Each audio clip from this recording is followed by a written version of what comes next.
सा- हरे कृष्ण कृष्ण कृष्ण हरे हरे हरे राम राम राम हरे हरे। ओम नमो भगवते वासुदेवाय। ओम नमो भगवते वासुदेवाय। ओम नमो भगवते वासुदेवाय।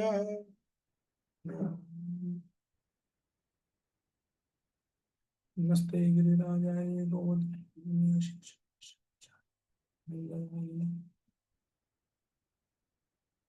हरे कृष्ण। तो सभी भक्तों से अनुरोध है कि अगर आप वीडियो ऑन कर सके तो बहुत अच्छी बात है। तो हम लोग चर्चा कर रहे हैं। आज मेरा नया अध्याय प्रारंभ होगा। इसका शीर्षक है परम गुही ज्ञान। जैसा कि आप कुछ लोगों को पता होगा कि हमारे इसमें कुल भगवद गीता में 18 अध्याय हैं। लेकिन उनमें से ये जो अध्याय है, इस अध्याय नंबर 2 है, उसको भगवद गीता का समरी बोला गया है, सारांश बोला गया पूरी गीता का, जो कि वो है। और क्यों वो मैं कई बार आपको अपनी कक्षाओं में बता चुका हूँ। लेकिन इनमें से ये जो अध्याय नया है, इसको परम गुही ज्ञान माना गया है, सबसे गुही ज्ञान माना गया है। गीता में 3 तरह का ज्ञान का भगवान ने वर्णन किया है। पहला है गुही ज्ञान, जो हो चुका। दूसरा है गुहीतर ज्ञान, वो भी हो चुका। अभी तीसरा होना है, जिसको बोलते हैं परम गुही ज्ञान, सबसे गुही। तो तीनों ज्ञान क्या हैं, इनकी क्या परिभाषा है, इनमें क्या अंतर है, ये चर्चा भी हम करेंगे आज। इस अध्याय में कुल मिला के 34 यानी 34 श्लोक हैं। और इस अध्याय को हम जो है 4 भागों में विभाजित कर सकते हैं। आप अगर चाहो तो इसको नोट कर सकते हो। उससे आपको अध्याय को समझने में काफी आसानी होगी कि कहाँ पर क्या चल रहा है। इसको बोलते हैं श्लोकों का विभाजन या श्लोकों का वर्गीकरण। तो अभी मैं आपको बताता हूँ।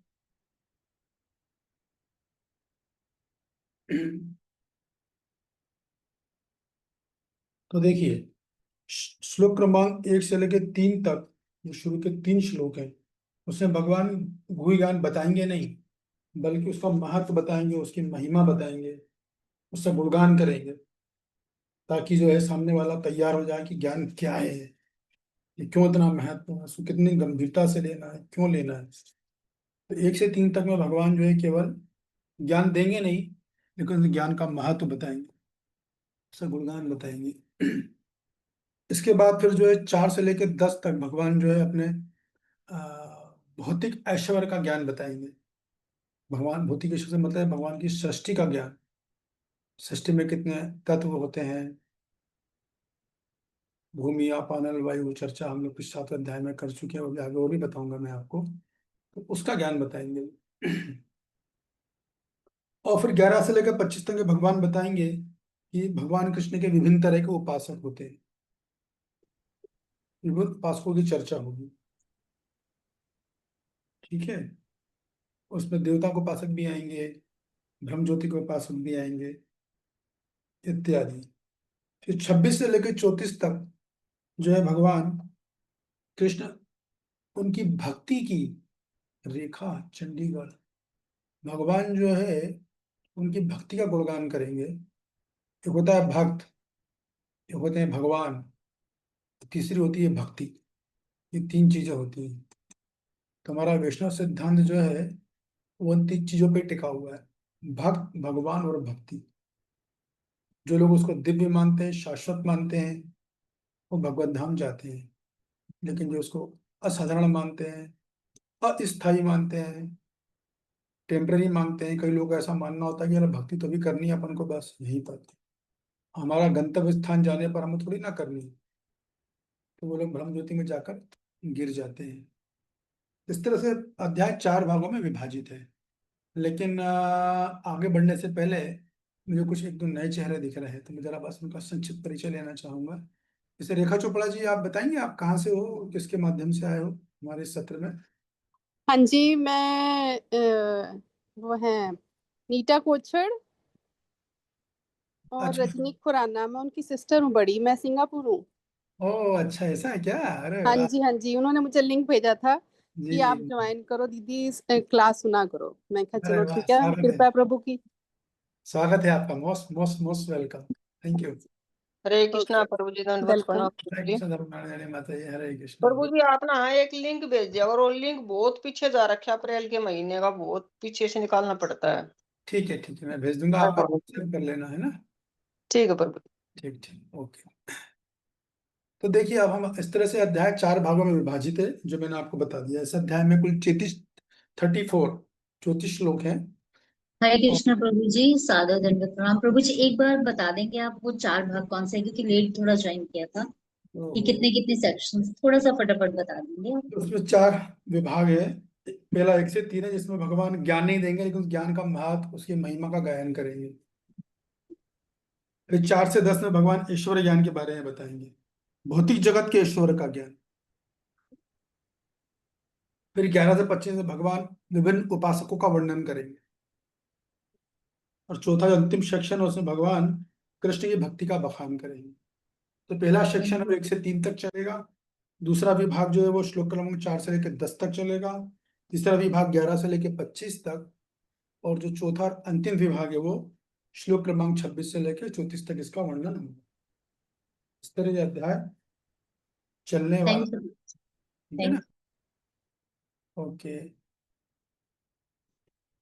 हम्म, तो मैं चैप्टर को आपके स्क्रीन पर लाने का प्रयास करता हूँ। तो फिर आप बताइएगा आया या नहीं आया। इस अध्याय को ध्यान से सुनिएगा, कि वाकई में आपको बड़े बड़े रहस्य सुनने को मिलने वाले हैं इस अध्याय में। ये अध्याय जो है, इस पूरी भगवत गीता का सबसे प्रमुख अध्याय माना जाता है।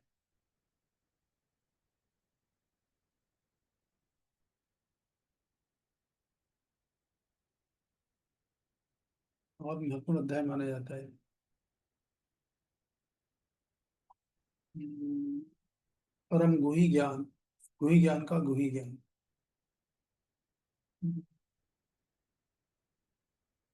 ठीक है, चालू करते हैं। श्लोक क्रमांक कौन पढ़ना चाहेगा? यस, ठीक है। पहला श्लोक अमित प्रभु पढ़ लेंगे, फिर अगर दूसरा श्लोक किया तो हेमंत परिवच्छन प्रभु पढ़ लेंगे।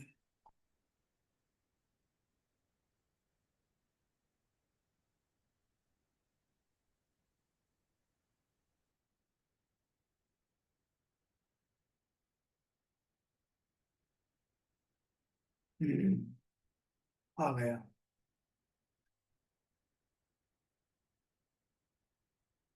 श्लोक क्रमांक 1, अध्याय 9, परम गुही ज्ञान। ठीक है ना? तो श्री भगवान उवाच। तो देखिए, श्री भगवान वाचा का मतलब क्या? भगवान कुछ बोलने वाले हैं एकदम। ऐसा वरिष्ठ भक्त बताते हैं कि जब ये बात है श्री भगवान उवाचा, भगवान कुछ बोलने वाले हो, तो हमारे कान जो हैं तो हाथी के समान बड़े हो जाने चाहिए, कि जब भगवान बहुत महत्वपूर्ण बात बोलने वाले हैं। हो सकता है कि वो ऐसी बात बोले जिससे कि हमारे जीवन की सभी परेशानियों का एक हल हमें मिल जाए, जिससे हम जूझ रहे हैं। तो श्री भगवान उवाच, इदं ते गुहितम, इदं तु ते गुहितम प्रवक्ष्यम् अनुसूयवे, ज्ञान विज्ञानम सहितम यज्ञात्वा मोक्षसे शुभात्। भक्ति वेदांत स्वामी शिला प्रभुपाद की जय। श्री भगवान ने कहा कहा हे अर्जुन, क्योंकि तुम मुझसे कभी ईर्ष्या नहीं करते, इसलिए मैं तुम्हें यह परम गुह्यम ज्ञान तथा अनुभूति बताऊंगा, जिसे जानकर तुम संसार के सारे कलेशों से मुक्त हो जाओगे। ओके। तो देखिए, भगवान क्या बोल रहे हैं? मैं तुम्हें ज्ञान बताने वाला हूँ, परम गुह्य ज्ञान बताने वाला हूँ। ज्ञान ही नहीं दूंगा, विज्ञान भी दूंगा। ज्ञान विज्ञान सहिता, दूसरी लाइन। ऐसा नहीं केवल ज्ञान दे रहा हूँ, ज्ञान मतलब थ्योरेटिकल नॉलेज, सैद्धांतिक ज्ञान नहीं दे रहा हूँ। अनुभूति मतलब तुम्हें उसका साक्षात्कार भी दूंगा। कि ज्ञान अगर अनुभूति नहीं हो तो वो ज्यादा सहायता नहीं कर पाएगा। अनुकूल परिस्थिति में शायद वो साथ दे भी दे, लेकिन जब प्रतिकूल परिस्थितियां आएंगी तब अनुभूति होना जरूरी है। नहीं तो ज्ञान को हम लोग जीवन में अच्छे से उतार नहीं पाएंगे। तो भगवान क्या बोल रहे हैं, मैं तुम्हें ज्ञान और विज्ञान दोनों ही गिफ्ट कर रहा हूँ, चिंता मत करो, गिफ्ट दे रहा हूँ मैं तुम्हें। भगवान परम गुही ज्ञान का गिफ्ट हिंदी में क्या बोलते हैं, उपहार या भेंट दे रहा हूं मैं तुम्हें। अच्छा, क्यों दे रहा हूं भाई? अनुसूया वे, देने का कारण क्या है? कि तुम मुझसे ईर्ष्या नहीं करते हो। अभी ये पॉइंट बहुत गंभीर है यहाँ पर। देखिए, अभी हम लोगों से पूछा जाए कि क्या हम लोग, आप में से कितने लोग बोलेंगे कि मैं भगवान से ईर्ष्या नहीं करता हूं?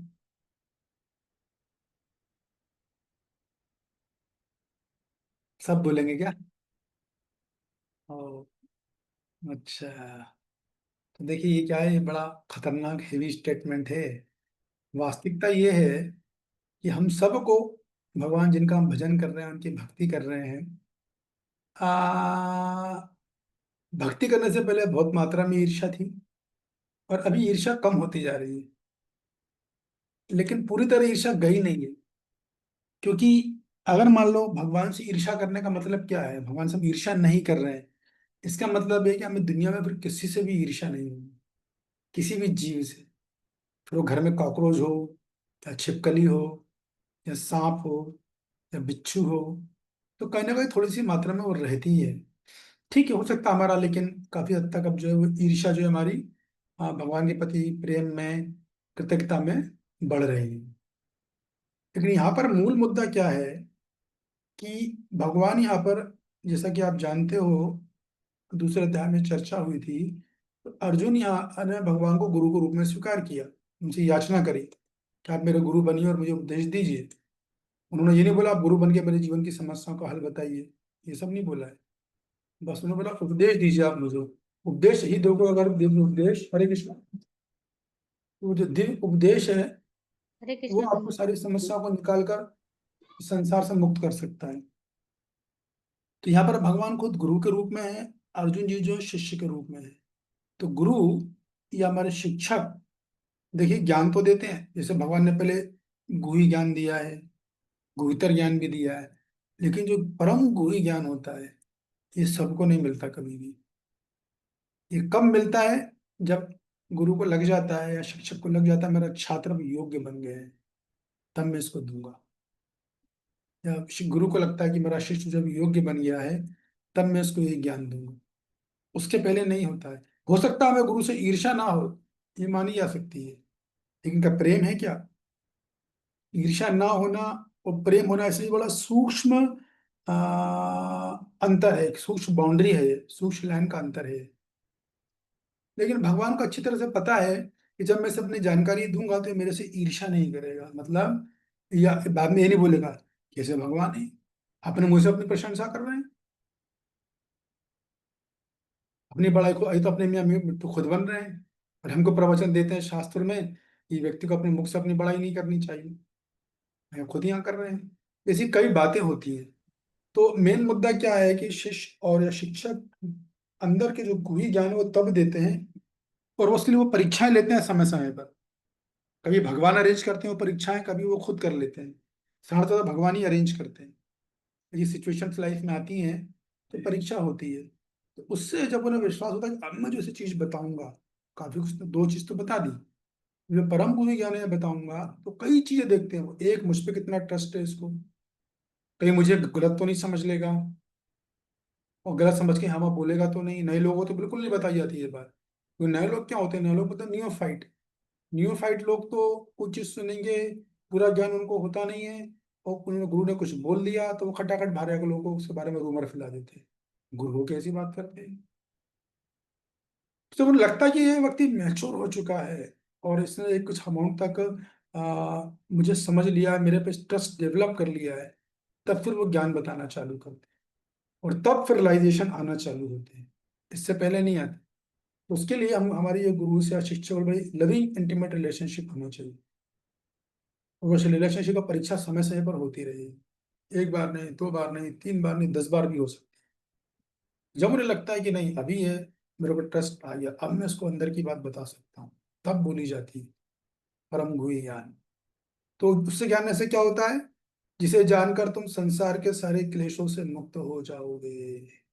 सारे क्लेशों से तुम मुक्त हो जाओगे। मोक्ष से अशुभा, मोक्ष ने मुक्त होना, और जितनी अशुभ यानी कष्टमय संसार से तुम मुक्त हो जाओ। इदम ते गुहितम, मैं तुम्हें गुहितम ज्ञान देने वाला हूँ, परम गुहि ज्ञान। क्यों देने वाला हूँ? प्रक्षाम्य ने कहना, सूयवे, क्यों? क्योंकि तुम ईर्षा नहीं करते हो। अनुसूयवे मतलब जो किसी से ईर्षा नहीं करता। जैसे युधिष्ठिर महाराज थे, उनको अपने शत्रु से भी ईर्षा नहीं थी। रंच मात्र दुर्योधन के प्रति ईर्षा नहीं थी। सोचो, उनकी पत्नी को सरेआम निवस्त्र किया गया। उनकी पत्नी कोई साधारण तो थी नहीं, तो जो है पूरे धरती की साम्राज्ञी थी, उसको निवस्त्र किया गया, उसको दासी बनाया गया। तब भी उनके मन में कभी ये नहीं आया कि मेरा शत्रु है, मेरा ईर्ष्या नहीं। तो हमारे साथ ऐसा है क्या? नहीं, हमें अपने शत्रुओं से तो कहीं ना कहीं तो ईर्ष्या रहती है, वो समय आने पे निकलती है। तो हमें वो स्वीकार कर लेना चाहिए, वो ज्यादा अच्छा है। क्योंकि फिर जो व्यक्ति इस स्तर पर आता है, उसके अंदर मित्र और शत्रु का भेद नहीं रहता है। बहुत उच्च स्तर है, हमारे स्तर पर भेद करना चाहिए। क्योंकि अगर मध्यम अधिकारी, शायद बताते हैं, मध्यम अधिकारी को भेद करना रहता है, क्योंकि उसे अपनी भक्ति को बचाना है। जो उत्तम अधिकारी होते हैं, उनके लिए शत्रु मित्र अपना पराया ऐसी कोई चीज एग्जिस्ट ही नहीं करती है। बहुत ऊंचा प्लेटफॉर्म होता है। साथ ही आचरण में ये भी बोलते हैं कि हमें भजन हमेशा अपने अधिकार के अनुसार ही करना चाहिए। दूसरों की नकल नहीं करना चाहिए। शास्त्र सुन के हमें किसी चीज को आर्टिफिशियली नहीं उतारना चाहिए। नहीं तो कहीं की जहां तक हम आए हैं ना, वहां से भी नीचे गिर जाएंगे। तो चलो, एक मिनट। प्रोपा जी ने तात्पर्य में जो है, आ, हम्म, ठीक है, अच्छा देखते भी क्या बोला। कि पहले मैं आपको बता दूं तात्पर्य, अगर सार मैं आपको पहले दे दूं, तो देखिए, इस भगवत गीता में भगवान ने 3 तरह का ज्ञान बोला है। ठीक है। पहला है गुही ज्ञान, आप चाहो तो नोट कर लो उसको।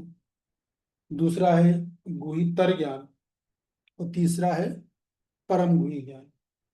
तो गुही ज्ञान का अर्थ क्या होता है? कि गुही ज्ञान से तात्पर्य आत्मा का ज्ञान, जहाँ भगवान ने आत्मा के स्वभाव के बारे में बताया है, आत्मा के चरित्र के बारे में बताया है, जहाँ आत्मा के विषय में जानकारी दी है। तो कौन बताएगा भगवान ने आत्मा के विषय में ज्ञान कहाँ पर दिया है, किस अध्याय में दिया है? 18 अध्यायों में से। चैप्टर 2 में प्रभु जी। अरे आप इसे बोल क्यों रहे हो? नहीं अपने प्रभु जी, हैंड read रेज है। करो। तो चैप्टर 2 में जो है भगवान ने, अनुपम भी अपनी बात का सुधार लो आप अच्छे से एकदम, कई बार मैं आपको बोल चुका हूँ इस बात के लिए। तो जो है, वो जो है गुही ज्ञान जो है ना, आत्मा का ज्ञान है वो। अध्याय 2 में भी दिया गया है। और अध्याय 2 के अलावा किस अध्याय में दिया है, कौन बताना चाहेगा? थोड़ा बहुत किस अध्याय में दिया है? अध्याय 2 में तो मूलतः दिया ही है। यस, अनिल गुप्ता जी। हरे कृष्णा प्रभु जी, अध्याय 3 में भी दिया है थोड़ा सा ज्ञान। हाँ, किधर है? कुछ श्लोक वगैरह याद है आपको? नहीं, वो ध्यान नहीं है। आप सब मेरी क्लास में थे ना? जी जी प्रभु। तो अध्याय 2 में भी दिया है। 2 में तो पूरा चैप्टर ही है, जैसे श्लोक है, वांसांसी जरणानी यथा विहाय। जिस प्रकार आत्मा, इस शरीर एक वस्त्र के समान है, शरीर नश्वर है, आत्मा शाश्वत है। जिस प्रकार व्यक्ति वस्त्र बदलता है प्रतिदिन, उसी प्रकार आत्मा शरीर बदलती है। ये आत्मा का ज्ञान है। आत्मा का गुण बताया गया है। नैनम छिदन्ति शस्त्राणि, नैनम दहति पावका, न चैनम क्लेदन्ता पोषुष्यति मारुता। आत्मा को शस्त्र से जलाया नहीं जा सकता, वायु सुखा नहीं सकती, वस्त्र जल उसे गीला नहीं कर सकते। ये सारा ज्ञान, इसे बोलते हैं गुही ज्ञान, जो दूसरे तीसरे अध्याय में दिया गया है। ठीक है। फिर इसका आता है गुहितर ज्ञान। ठीक है। जो जिसको हम बोलते हैं भगवान की भौतिक शक्ति का ज्ञान। भगवान ने उससे, भौतिक शक्ति से मतलब है संसार की शक्ति, सृष्टि की रचना का ज्ञान बोलो एक ही बात है, भौतिक शक्ति का ज्ञान बोलो वो भी एक बात है। जहाँ भगवान ने सृष्टि के बारे में बताया है, सृष्टि के तत्व के बारे में बताया है, पंच तत्व के बारे में बताया है, इत्यादि। तो कौन सा अध्याय में बताया है? कौन हाथ उठा के बताएगा? भगवान की भौतिक शक्तियों का ज्ञान, या इस संसार की सृष्टि का ज्ञान। या समय प्रभु बताइए। प्रभु जी चैप्टर 7, चैप्टर 7, कोई श्लोक? भौतिक ऐश्वर्य के बारे में। यस, जितेंद्र ऋषिकेश प्रभु, श्लोक। वो 7.4 में है। श्लोक क्या है? ये सुनैना कृष्ण। भूमिरो अनल वायु खमो न बुद्धिरेव च भिन्ना प्रकृति असदा। हाँ, तो उससे भगवान ने अपने 8 तत्वों का ज्ञान बताया, यही से शुरुआत करी है कि मेरी प्रकृति जो 8 तत्वों से बनी है। 5 स्थूल जिन्हें हम पंच तत्व वो बोलते हैं, पंच महाभूत, और 3 सूक्ष्म तत्व। तो अगर आपको याद होगा, हमने चर्चा की थी किस प्रकार से 8 तत्व भी 24 तत्वों में परिवर्तित हो जाते हैं और फिर पूरी सृष्टि की रचना होती है। याद है आपको जितेंद्र प्रभु की? नहीं याद है? भूल गए होंगे, कोई बात नहीं, पढ़ेंगे तो याद आ जाएगा, अपने नोट्स में चेक कर लेना।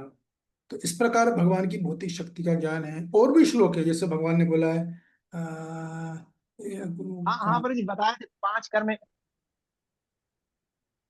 हाँ ठीक है, ठीक है, ओके। आवाज आपकी आ नहीं रही है। हाँ। और भी था, जैसे रसो पश्चिम पे कौनते, भगवान बोलते हैं जल में रस में हूँ। याद आ रहा है आप लोगों को? जल में रस में हूँ, जल का स्वाद में हूँ, ये भगवान की भौतिक शक्ति का ज्ञान है। जल क्या भगवान की भौतिक शक्ति है। भगवान ने बोला है ना कि बलम बलवता हम चाहम, लोगों में जो बल होता है वो बल में हूँ। कोई बहुत सुंदर व्यक्ति, वो सुंदरता मेरे से आई है। कोई बलवान में बल मेरे से आया। हमने पूरी चर्चा करी, 7वां अध्याय पूरा इस पर डेडिकेटेड है। 7वां अध्याय और अपना क्या बोलते हैं 8वां अध्याय, इसमें सब चीजें बताई गई हैं। बहुत सारी चीजें, श्लोक हैं पूरे, आपको पढ़ चुके हैं हम लोग। 8वां तो उतना नहीं है, मेनली 7वां अध्याय है।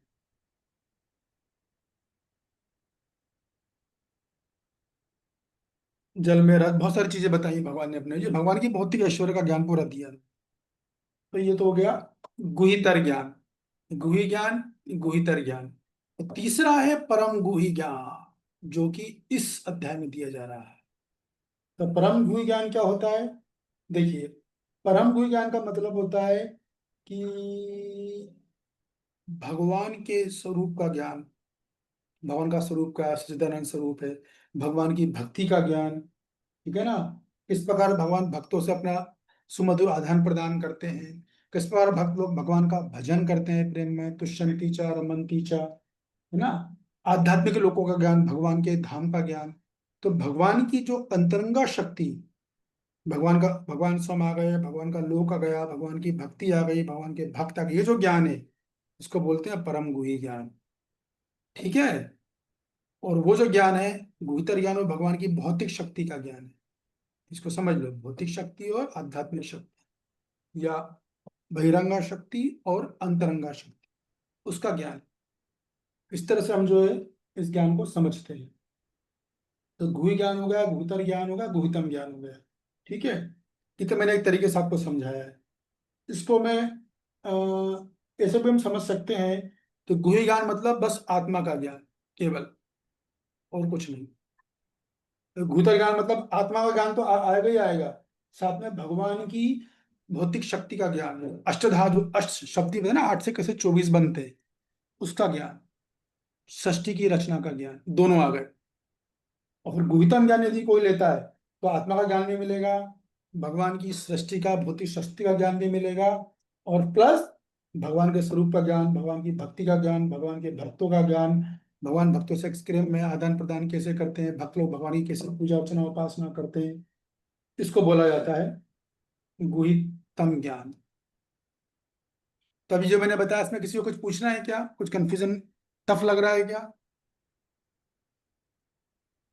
अभी से हाथ उठा लिया। सुनैना कृष्ण जी बोलिए। हरे कृष्ण, प्रणाम प्रभु जी। प्रभु जी, हाँ, वो गुह्यतर ज्ञान है, उसमें क्या 7:14 की श्लोक आएगी प्रभु? क्या आएगा? 7:14 की जो श्लोक है वो आएगा क्या गुह्यतर ज्ञान में, जैसे कि भौतिक शक्ति के बारे में? क्या श्लोक है वो? मोस्टली तो आएगा। क्या वही श्लोक है? 7:14 का क्या श्लोक है? दैवी ऐसा गुणमयी बिल्कुल नेचुरल है, वो तो भगवान की भौतिक शक्ति है ना। ज्ञान दिया भगवान ने, कितनी दूरत्व आए, बिल्कुल आएगा, 100% आएगा। यही यही तो भूतर ज्ञान है। यस। सुधानंदिनी योगिनी जी बताइए। हरे कृष्ण प्रभु जी। प्रभु जी, गुह्यतर ज्ञान मीन्स बहिरंगा शक्ति का ज्ञान ना? करेक्ट, हाँ जी, जी। Thank you. Yes Rangnarayani ji, माता जी। हाँ जी, हरे कृष्णा प्रभु जी, दंडवत प्रणाम। ये आपने गुहितर ज्ञान, ये भौतिक शक्ति, आत्मा और भौतिक ज्ञान और आध्यात्मिक ज्ञान, ये तीनों नहीं बताए हैं आपने? ये तीनों गुहितर ज्ञान के अंदर आते हैं।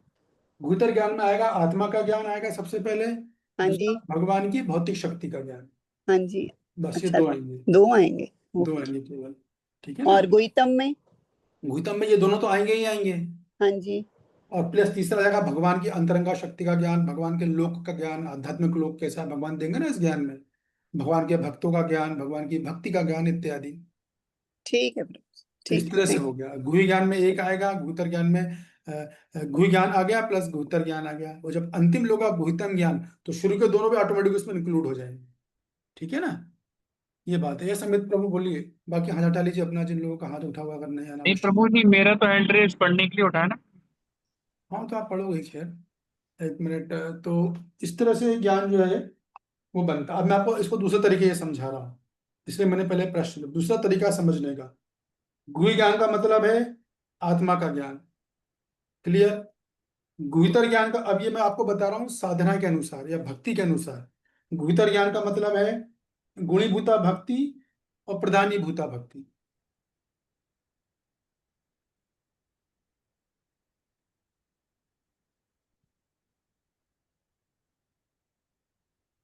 और गुहितम ज्ञान मतलब शुद्ध भक्ति, अनन्य भक्ति, जिसकी हम चर्चा कर रहे थे। अनन्य भक्ति की हमने चर्चा करी थी ना वो।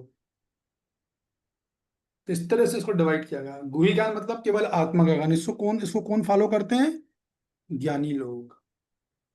उन्हें बस इतना ही मतलब रहता है, उससे वो ब्रह्म ज्योति में जाते हैं, कुछ गिरते हैं कुछ टिके रहते हैं। फिर आती है गुणीभूता भक्ति, मैंने बताई थी। कौन बताया गुणीभूता भक्ति? खैर, ऋषिकेश प्रभु याद है ना आपको, जितेंद्र ऋषिकेश प्रभु? जी पर वो गुणी गोता भक्ति में जो है आप बताए थे आप प्रभु जी की जो है ना ये योगा लेडर सतोगुण वाला। तमोगुण रजोगुण वाला नहीं नहीं नहीं, बहुत भटक गया। सतोगुण तम नहीं नहीं नहीं नहीं, वो अलग है, वो गुण नहीं, यहाँ पे गण दूसरा है। यहाँ पे योगा लेडर से लिया जा रहा है। यस मंगल माता जी।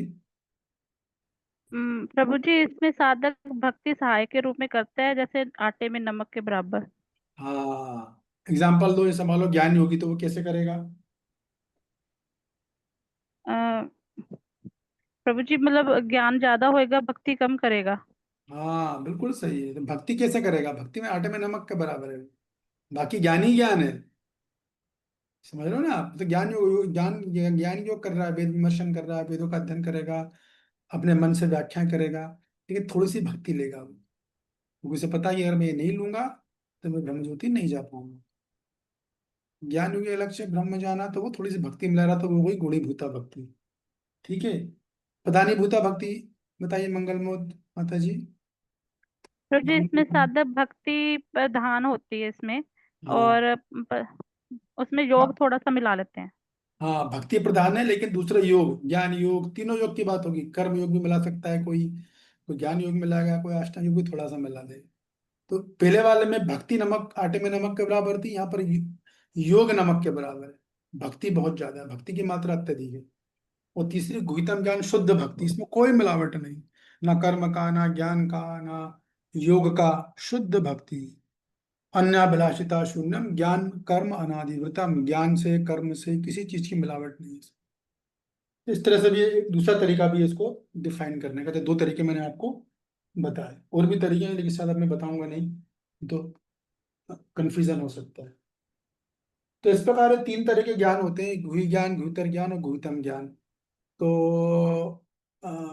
निकुंजेश्वरी माता जी, प्रश्न नोट कर लेना कि पहला श्लोक में कि कितने तरह के ज्ञान बताए गए हैं। ऑप्शन 3, 4, 5, जो भी आपको लगाना लगा सकते हैं। ठीक है। आए कि नहीं आए आज? वो आएंगे क्या? अच्छा ठीक है, तो पढ़िए। प्रभु जी, सादर प्रणाम। अच्छा है आप, ठीक है, सादर पढ़ो। जी अभी ज्वाइन किया। ओके, फिर प्रश्न बना लीजिएगा हैं। श्लोक क्रमांक, तात्पर्य पढ़िए। तात्पर्य इस प्रकार है, जो जो भक्त भगवान श्री कृष्ण के विषय में अत्यधिक सुनता है, तो वह आत्म प्रकाशित होता जाता है। ये श्रवण विधि श्रीमद् भागवतम इस प्रकार अनुमोदित है ये रुक भगवान जाइए के संत एक मिनट। अभी से प्रभुपाद जी यहाँ बोल रहे हैं कि जो जो भक्त भगवान के विषय में अधिकाधिक सुनता है तो आत्म प्रकाशित होता जाता है, लेकिन ये जरूरी नहीं है। मतलब श्रवण तो जरूरी है, लेकिन आत्म प्रकाशित कब होगा? जब वो सही योग्य भक्त से सुनेगा, तब आत्म प्रकाशित होगा। तो कभी कभी लोग बोलते हैं प्रभु 30 साल हो गए भक्ति करते हैं, आत्म प्रकाशित ही नहीं। तो मतलब आपने सही सोर्स से नहीं सुना, और यदि सुना है तो फिर आपके सुनने में त्रुटि है, कुछ कहीं ना कहीं कुछ गड़बड़ हुई है। तो सोच सही नहीं था आपका, या सोच सही रहा होगा तो आपने सही तरीके से नहीं सुनी। दोनों चीजें जब मिल जाती है, स्रोत भी सही मिल गया और सुनने वाला भी सही मिल गया, तो फिर आप में प्रकाशित हो जाते हैं। श्रोता भी होता है, वक्ता और आप में प्रकाशित हो जाता है, दोनों आप में प्रकाशित हो जाते हैं। मान लो आप किसी सोशल मीडिया किसी कथावाचक की कथा सुन रहे हो, उससे आप में प्रकाशित नहीं हो गया। हम्म, कथावाचक है जो, तो किस आप में प्रकाशित होगी?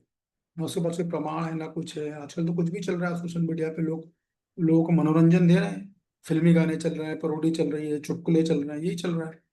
कैसे लोगों को हंसाए, लोग जाते भी खूब। तो ये सुन भले ले, लेकिन उसको आत्म प्रकाशित नहीं होने वाला है।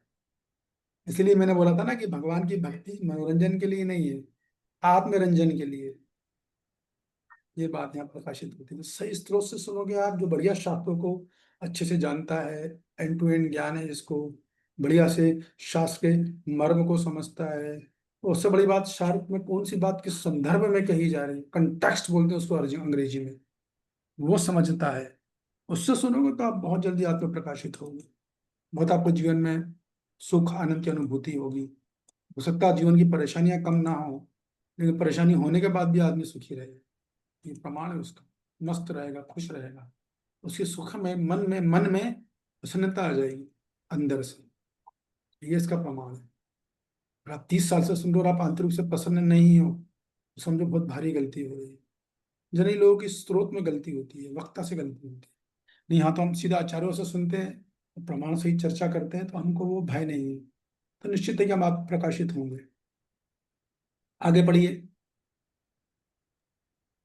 भगवान के संदेश शक्तियों से पूरित है, जिनकी अनुभूति तभी होती है जब भक्त जन भगवान संबंधी कथाओं की परस्पर चर्चा करते हैं। इसे मनोधर्मियों या विद्याहीन विद्वानों के सानिध्य से नहीं प्राप्त किया जा सकता, हाँ, कंप्लीट कर लीजिए इसको। क्योंकि ये अनुभूत ज्ञान विज्ञान है। ये बहुत महत्वपूर्ण बात बोली जा रही है भाई। देखो, इस बात को आप समझो अच्छे से, परम गुह्य ज्ञान है, इसको समझ लो अच्छे से। ये क्या बोल रहे हैं प्रभुपाद जी? कि भाई ये ज्ञान है ना, ये आत्म प्रकाशित।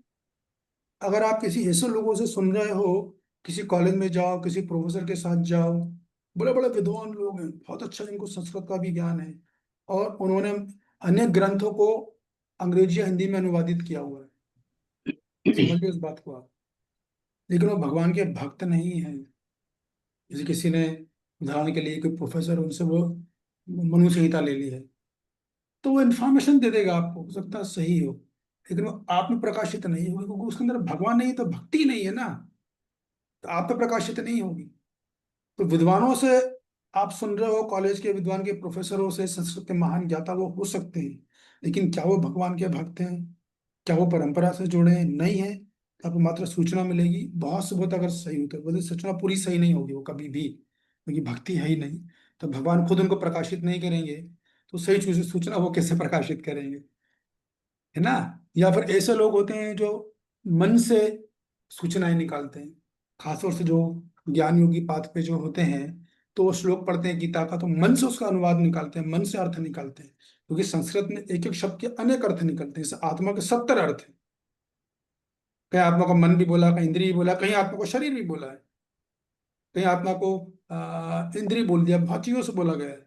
तो वो विद्वान व्यक्ति जो ज्ञानी भक्त होता है, वो समझता कि यहाँ पर आत्मा का क्या अर्थ है, किस संदर्भ में मन बोला गया है, किस संदर्भ में इंद्रियां बोला गया है, किस संदर्भ में शरीर बोला गया, किस संदर्भ में आत्मा को वस्त्र बोला गया, कई चीजें हैं वहां पे।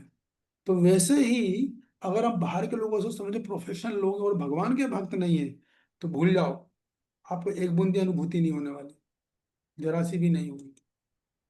और ज्ञान भी कितना मिलेगा, वो भी कितना प्रामाणिक है कितना नहीं, वो भी संदिग्ध है।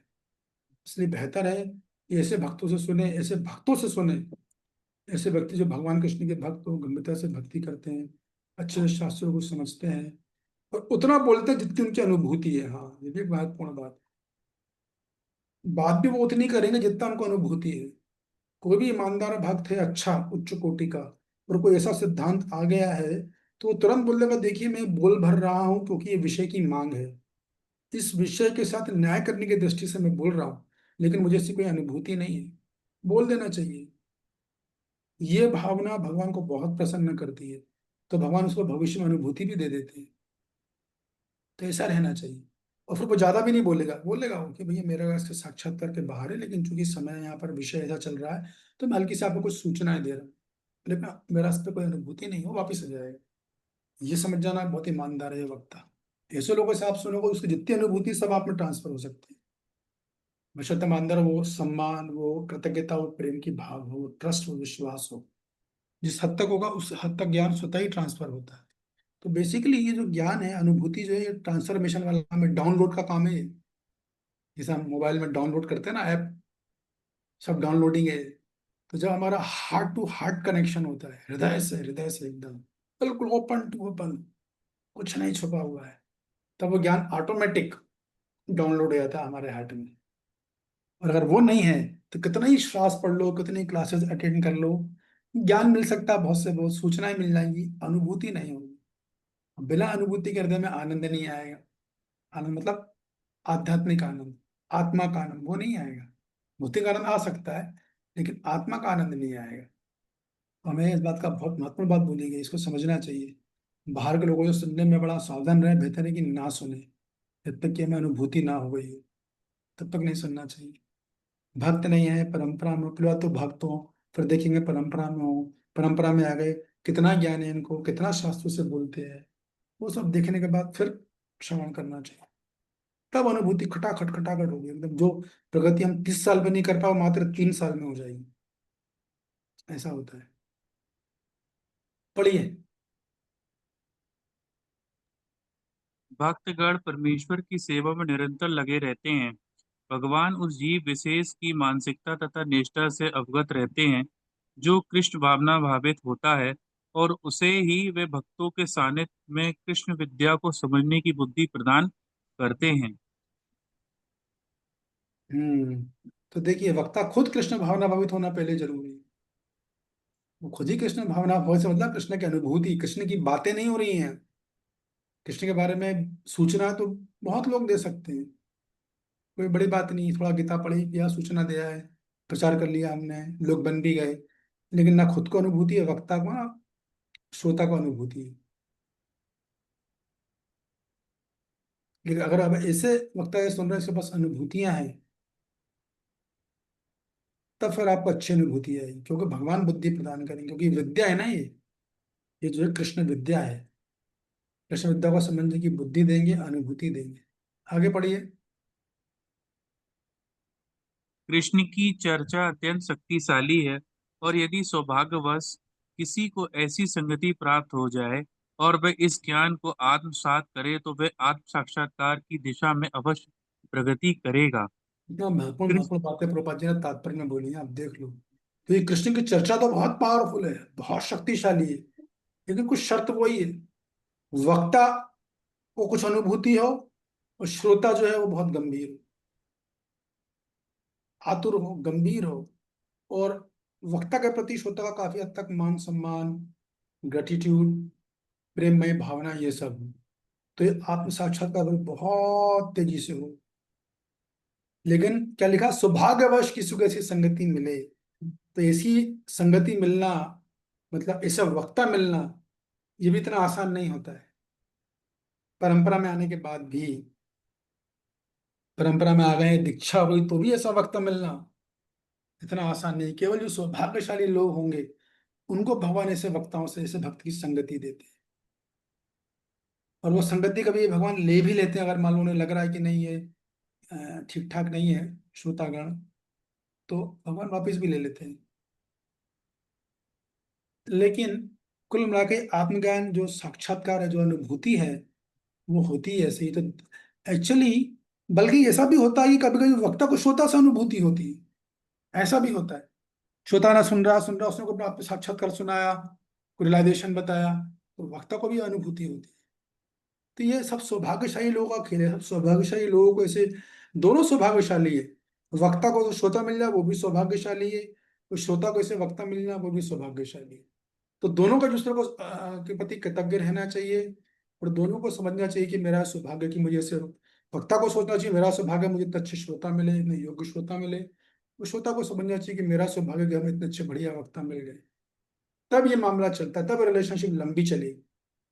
और जहां ये भावना गई तो वो रिलेशनशिप फिर टूट सकती है, नहीं भी टूटेगी तो क्या बोलते हैं उसको, जुड़ी तो रहेगी लेकिन कच्चे धागे की तरह जुड़ी रहेगी। ऐसा रहेगा। ठीक, आगे पढ़िए। कृष्ण अर्जुन को अपनी अलौकिक सेवा में उच्च से उच्चतर स्तर पर उत्साहित करने के उद्देश्य से इस 9वें अध्याय में उसे परम गुह्यम ज्ञान बातें बताते हैं, जिन्हें इसके पूर्व उन्होंने अन्य किसी से प्रकट नहीं किया था। वो ज्ञान देने वाले हैं जिन्होंने अर्जुन से पहले किसी को बताया नहीं। तो गुरुजन और शिक्षक दोनों ही ऐसे होते हैं। कभी कभी गुरु शिष्य तब तो गुरु से सारा ज्ञान ले लिया है। कई लोग ऐसी मानसिकता के होते हैं ना, अब क्या जरूरत है गुरु की, तो अपन इनसे आगे निकलेंगे। कभी वो गुरु को भी चैलेंज करते हैं, गुरु के विरोध में भी खड़े होते हैं। प्रभुपाद जी के साथ भी ऐसा हुआ है। लेकिन वो भूल जाते हैं गुरु हमेशा गुरु ही रहता है, गुरु कुछ चीजें नहीं सिखाता है। शिक्षा के वो भी नहीं बताएगा जब तक कि उसको ट्रस्ट ना हो जाए। उस ट्रस्ट के लिए वो अच्छे से परीक्षा लेता है, फिर बताता है। ऐसा रहता है। तो देखिए ये प्रभुपाद जी ने क्या बोला कि कृष्ण अर्जुन को अपने अलौकिक सेवा में उच्च से उच्च स्तर तक उत्साहित कर रहे हैं। मतलब पहले उनको उच्च स्तर दिया, काय का ज्ञान दिया, गुही ज्ञान दिया, फिर वो उच्च स्तर है। फिर उच्चतर स्तर क्या है, गुहितर ज्ञान, वो उच्चतर स्तर है। और उच्चतम सबसे उच्च स्तर क्या है, ये परम गुही ज्ञान। गुही गुहितर और गुही ज्ञान, या गुही गुहितर और गुहितम बोलते हैं, ऐसा भी बोल सकते हैं।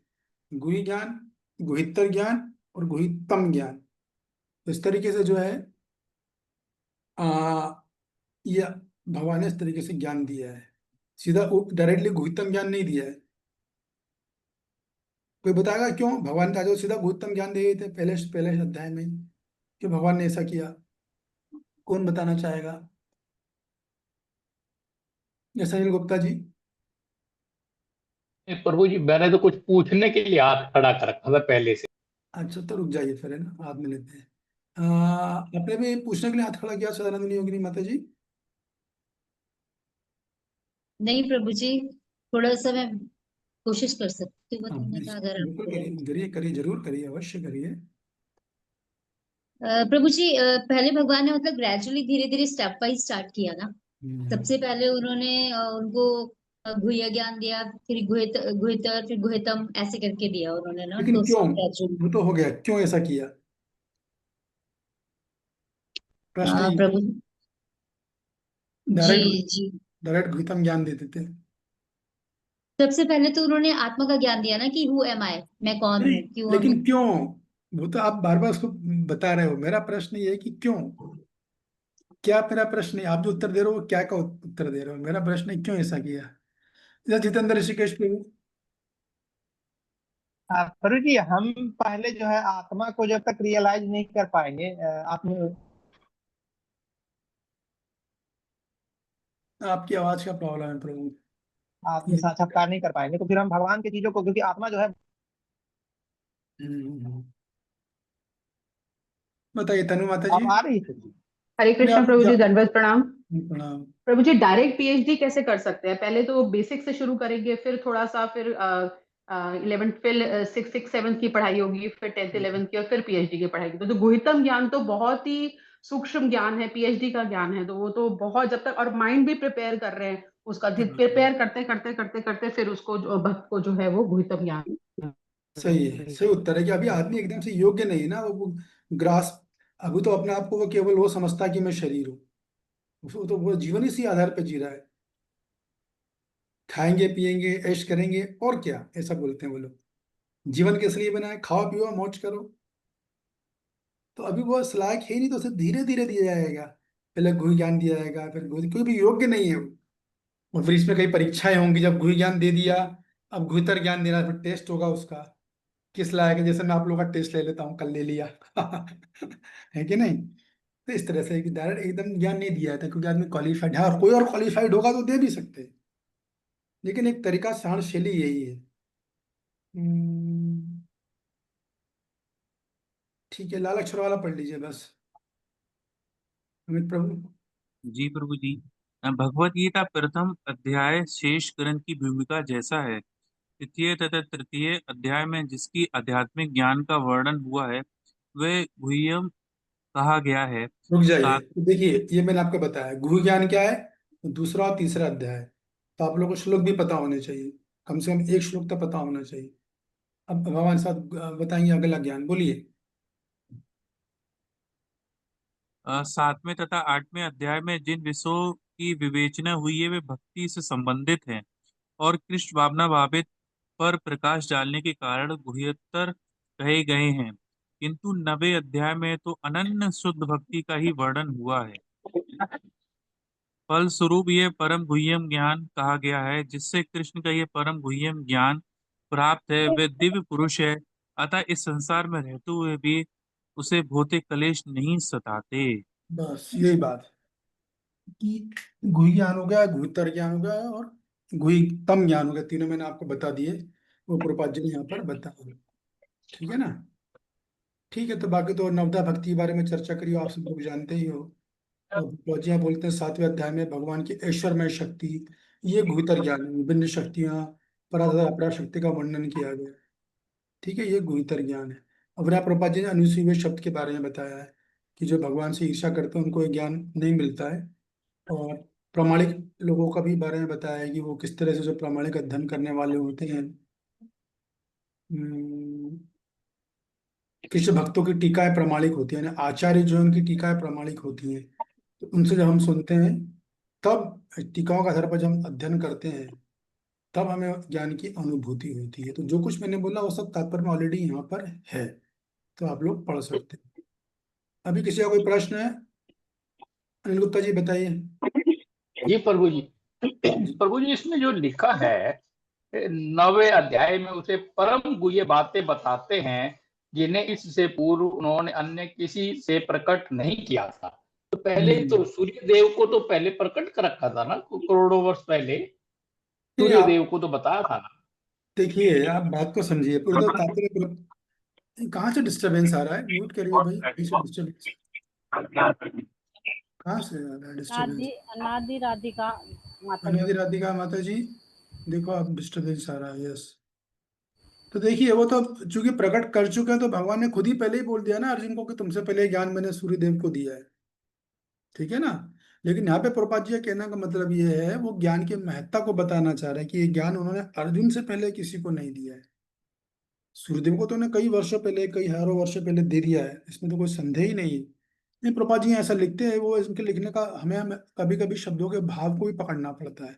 तो प्रभुपाद जी अर्जुन के माध्यम से हम लोगों को समझाना चाह रहे हैं कि ये ज्ञान साधारण ज्ञान नहीं, सब बहुत गंभीरता से लेना है हम लोगों को। समझ रहे हैं आप बात को? ये बात है, जी प्रभु जी। ये बात है बस। बोलिए, और कौन था? और किसी का कोई प्रश्न है क्या?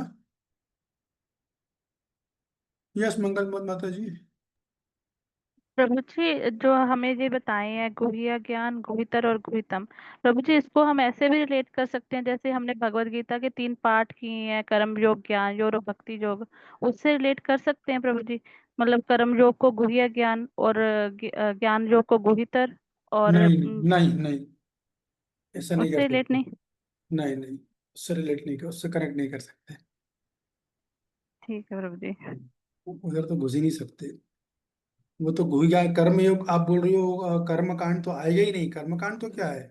कर्म कांड से कोई आदमी संसार से थोड़ी ना मुक्त हो जाएगा, तो संसार में ही फंसा रहेगा, है कि नहीं। तो उस तरह से मत ठीक है लीजिए, प्रभु जी। वो कॉम्प्लिकेटेड हो जाएगा। ये धनधानी माता ठीक है। जी। हरे कृष्णा प्रभु जी, दंडवत प्रणाम प्रभु जी। प्रणाम।